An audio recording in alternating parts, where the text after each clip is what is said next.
A signal came from space, so precise that scientists thought it wasn't human. It repeated over and over again, perfectly timed. And for a moment, a very real moment, they thought it could be a message from somewhere else. But the person who found it was almost ignored. Her name was Jocelyn Bell, and before she changed astrophysics forever, she was just someone people didn't expect anything from. She grew up in Northern Ireland at a time when girls weren't encouraged to study science. At 11 years old, she failed an exam that would have decided her academic future. For most people, that would have been the end. It wasn't for her. She kept going, quietly, persistently, proving over and over again that the system had underestimated her. Years later, she arrived at Cambridge, one of the most prestigious universities in the world, and still, she didn't quite belong.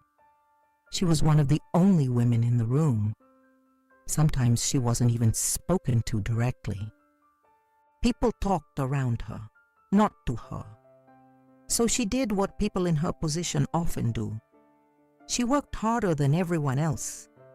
Her job wasn't glamorous. It wasn't exciting. It was exhausting. She had to analyze miles of printed radio data, endless sheets of paper, lines and lines of signals. Most of it meant nothing.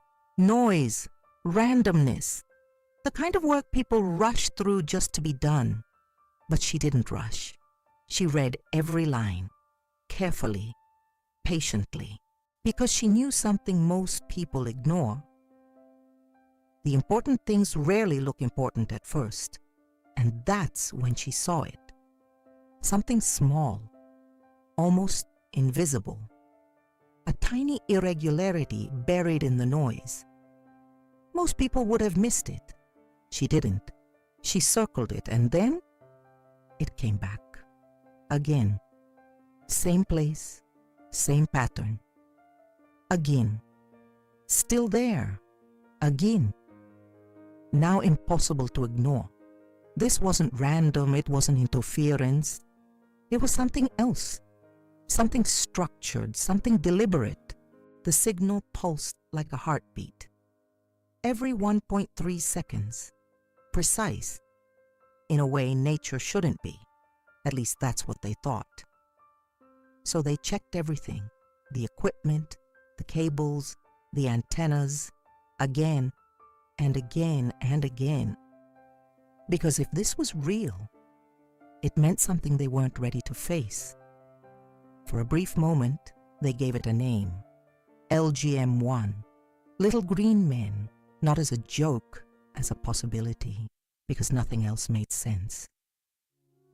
But Jocelyn didn't get carried away. While others speculated, she measured. While others imagined, she questioned. She went back to the data, again and again, trying to prove herself wrong, trying to break the pattern, trying to find the flaw. She couldn't, and that's when everything changed.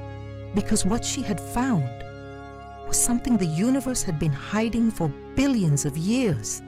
A dead star, collapsed in on itself, spinning at an unimaginable speed, sending pulses of energy across space, like a lighthouse in the dark, a pulsar, the first one ever discovered by a 24-year-old graduate student, a discovery that would rewrite science, open new fields, change how we understand time, gravity, and the structure of the universe.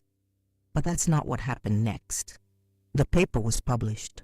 Her supervisor's name came first. Hers was there, but buried. One of 5, 5th. And when the scientific world started paying attention, when journalists arrived, when cameras showed up, when people started whispering about something bigger, they weren't asking for her. They were asking for him. She was there. She did the work. She found the signal, she proved it. And when it mattered, she wasn't even in the room. In 1974, the Nobel Prize in Physics was awarded for the discovery of pulsars. It went to her supervisor and to another senior scientist, not to her. The person who first saw it was left out. Imagine watching the world celebrate something you found and hearing your name nowhere. Some called it one of the greatest oversights in scientific history. She didn't. She said the prize was correctly awarded, that she was just a graduate student, that this was how the system worked, and maybe it was.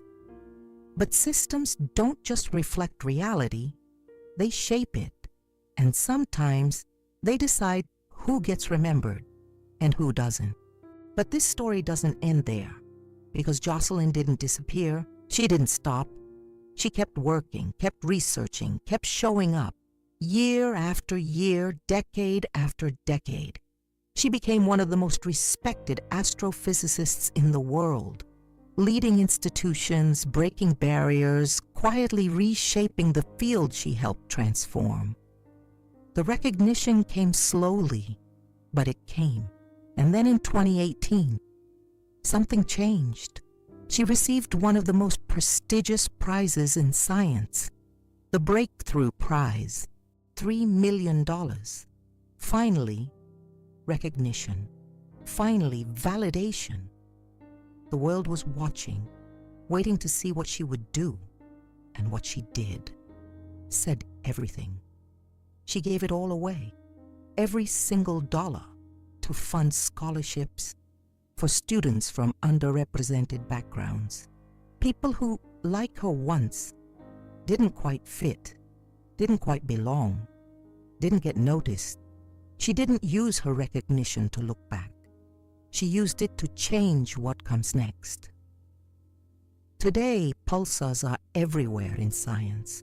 They help us understand gravity, test Einstein's theories, detect gravitational waves, navigate space, study time itself, and all of it started with a signal that most people would have ignored. But there's one question that doesn't go away. How many discoveries were missed? Not because they didn't exist, but because the wrong person found them. How many people saw something, circled something, went back to the data again and again, and were never given even a fifth line on a paper? We'll never know their names, but we know hers.